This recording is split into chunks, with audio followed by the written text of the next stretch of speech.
Donc, pour notre prochaine entreprise, on a la chance d'avoir les gars de Encore. On est accompagné de Nicolas Jourdan-Gassin. Salut. Salut. Et Alexandre Savard. Salut. Salut. Merci de vous joindre au podcast C'est dérangeant, les gars. Décrivez-moi dans vos mots, qu'est-ce que Encore? Encore, en fait, c'est une entreprise qui surcycle les rebuts agroalimentaires pour faire des emballages qui sont 100% biosourcés et compostables à la maison. Qu'est-ce que tu veux dire par surcycle? C'est un terme traduit librement si on veut, mais ça vient de upcycling. Puis c'est de prendre un matériau qui est un déchet puis lui donner une valeur ajoutée pour le remettre après ça dans l'écosystème. Puis on est vraiment dans une optique d'économie circulaire. Ça a été quoi ce moment-là que vous êtes dit, on se lance dans ce secteur-là, on a une entreprise à faire, on veut avoir l'impact qu'on souhaite? Tout d'abord, c'est parti d'un double constat, en fait. Premièrement, celui de la pollution plastique, qui est littéralement en train d'étouffer notre planète. Seulement 9% du plastique a été recyclé. Et puis de l'autre côté, on s'est rendu compte que la pollution n'était pas exclusive au plastique. Au Canada, on gaspille 60% de la nourriture qui est produite. Donc de ce double constat-là, on s'est posé la question s'il y avait une solution concrète pour y remédier. Et puis voilà, Encore est né de ce constat-là, de faire une pierre deux coups. Si on fermait les yeux puis on réfléchit à Encore dans 5 ans, dans 10 ans, ça serait quoi l'impact de l'entreprise que vous rêvez dans vos rêves les plus fous, là? Quand on en parle, nous autres, on parle de surcycler une certaine quantité de matière, donc d'avoir justement être capable de prendre des matières organiques puis de les transformer en produits utiles. Donc, dans un horizon 3 ans, là, on espérait peut-être avoir une capacité de 500 tonnes par année. Concrètement, moi, dans 5 ans, je me vois déguster une poutine dans des emballages encore biodégradables. J'aime ça, que ça soit rendu la norme. Que ça soit rendu la norme, exactement. Le changement arrive, pas assez vite à nos yeux, mais il s'en vient. On rêve d'un monde sans plastique, en fait. On rêve d'un monde sans plastique où les emballages viennent de la terre et puissent y retourner rapidement sans la dégrader. Comment vous voyez le développement de l'entreprise? On est un peu dans l'étape de passer de la R&D à la commercialisation. Donc, on est en train de monter un projet pilote là, à Québec. Ça va nous permettre un peu d'avoir une pré-production, de valider notre modèle d'affaires aussi, si nos hypothèses de coûts ils se traduisent vraiment en la réalité. Puis ça va être vraiment un scale-up à partir de là, une fois qu'on va avoir validé là, toutes nos hypothèses. Puis dans votre parcours, ultimement, est-ce qu'il y a eu des mentors, est-ce qu'il y a eu des modèles, des inspirations entrepreneuriales qui vous ont influencé, que vous avez regardé leur parcours, puis vous avez dit, ouais, si mon parcours d'homme d'affaires peut ressembler à ça, je serais vraiment content? Moi, j'en ai un qui me vient directement en tête. J'ai eu la chance de le rencontrer, c'est Monsieur Doughton, Robert Doughton. Ben oui. Qui est un mentor légendaire de la base entrepreneuriale, je dirais.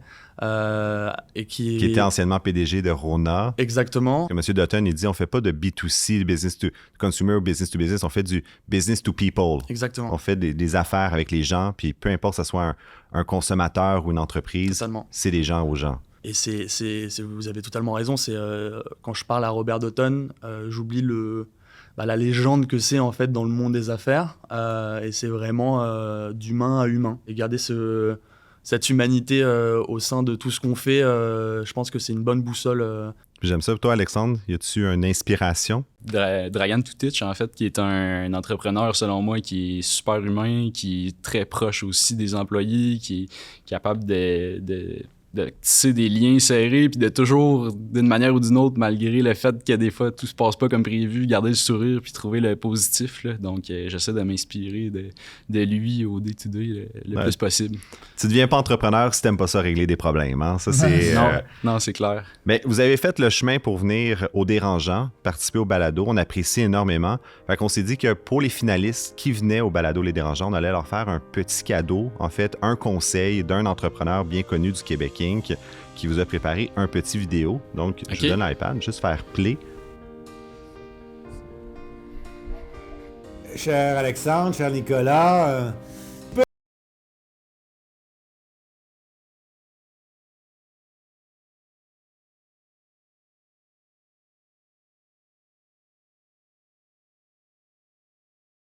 c'est également un plaisir pour moi de vous annoncer qu'en fait, vous êtes les heureux récipiendaires du second prix des bourses Pierre Péladeau. Oh my God!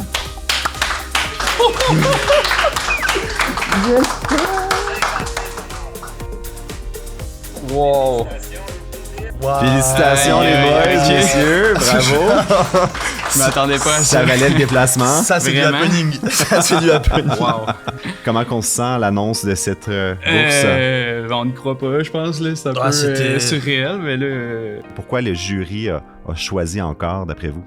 Écoutez, je sais pas, peut-être l'adéquation, le momentum de la solution qu'on propose, une solution qui est accessible, qui est concrète, pour répondre à des enjeux qui au final sont de plus en plus pressants sur notre planète, sur ses habitants. Donc, Parce qu'on en a besoin de plus des entreprises comme encore. Là. C'est ça. Faut pas que vous soyez seuls. rien que dans notre petite niche de revalorisation de la drèche, il y a beaucoup de joueurs qui sont déjà présents et qui font de grandes choses, que ce soit à Montréal ou partout au Québec. Donc, on est fiers d'en faire partie. Ben moi, je suis très fier de vous qu'il y a 10 ans, 15 ans, des projets d'économie circulaire étaient peut-être des projets sociaux ou des projets philanthropiques.